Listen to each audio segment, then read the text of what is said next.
গত ৮ জানুয়ারি প্রকাশিত সংবাদ মাফিয়া দৌরাত্মে দোকান খুলতে পারছেন না ব্যবসায়ী। এই শীর্ষক সংবাদ প্রসঙ্গে বিধায়ক সুদীপ সরকার এবং বিধায়ক রামু দাস বিধানসভা অধিবেশনের দ্বিতীয় দিন সোমবার প্রশ্ন তুলেন। এর উত্তরে মুখ্যমন্ত্রী ডক্টর মানিক সাহা বলেন, উত্তম বণিক থানায় গিয়ে পুলিশকে জানান যে দোকান ঘরটি বিক্রয় করার পর জয়দেব দাস একবারও ওই দোকান পরিদর্শনে আসেননি। উত্তম বণিকের বয়ানটি পূর্ব আগরতলা থানায় জিডি এন্ট্রি নং 26 তারিখ 7 জানুয়ারি 2025-এ উল্লেখ আছে এবং এই জিডি এন্ট্রি মূলে তদন্ত প্রক্রিয়া শুরু হয়েছে।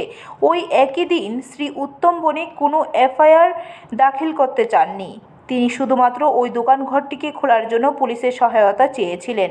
উত্তম বণিকের বয়ান মোতাবেক সাব ইন্সপেক্টর সৈকত দে দোকানঘরটি পরিদর্শনের উদ্দেশ্যে রওনা দেয়, কিন্তু এই বিষয়ে দেখা যায় যে উত্তম বণিক থানায় আসার পূর্বে সাংবাদিক ডেকে তাদের সামনে কয়েকজন শ্রমিকদের দিয়ে ওনার দোকান ঘরে তালা ভাঙার জন্য আদেশ করেন। পুলিশ কর্মীরা ঘটনাস্থলে পৌঁছানোর পূর্বে শ্রমিকরা তালা ভেঙে দোকান ঘরটি খুলে ফেলে এবং দেখা যায় অনেক স্থানীয় লোক ঘটনাস্থলে জড়ো হয়।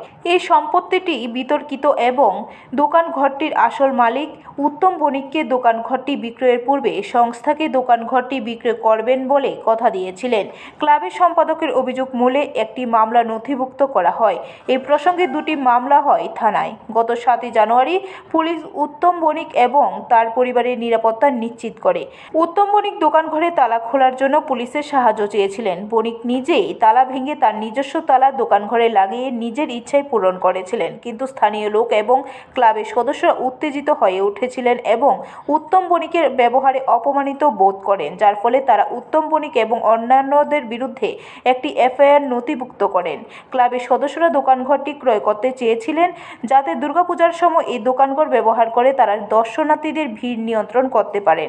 সদস্যরা বলেন, উত্তম বণিক এবং দোকানের প্রকৃত মালিক জয়দেব দাসের মধ্যে যেহেতু এই বিষয়টি সমাধান হয়নি, তাই দোকানঘরটিতে তালা লাগানো হয়েছিল। পুলিশের সময়োপযোগী হস্তক্ষেপের ফলে ঘটনাটি বিরাট আকার ধারণ করতে পারেনি। উভয় পক্ষকে ঘটনাটি নিয়ে এককভাবে কোনো পদক্ষেপ নিতে পুলিশ কর্তৃক বারণ করা হয়। পুলিশের তরফ থেকে উত্তম বণিককে নিরাপত্তার আশ্বাস দেওয়া হয় এবং পুলিশ এও নিশ্চিত করে যে কোনো ব্যক্তি জোর করে ওই দোকান ঘরে যাতে তালা না লাগায়। বর্তমানে দোকান ঘরটি উত্তম বণিকের অধিকারে আছে এবং তিনি নিজে দোকানে তালা দিয়ে নিজের কাছে তার চাবি রেখে দিয়েছিলেন। গত 10 জানুয়ারি উত্তম বণিক তদন্তকারী পুলিশ অফিসারকে জানান যে বিষয়টি ক্লাবের সদস্যের সাথে বোঝাপড়ার মাধ্যমে নিরসন করে নিয়েছেন।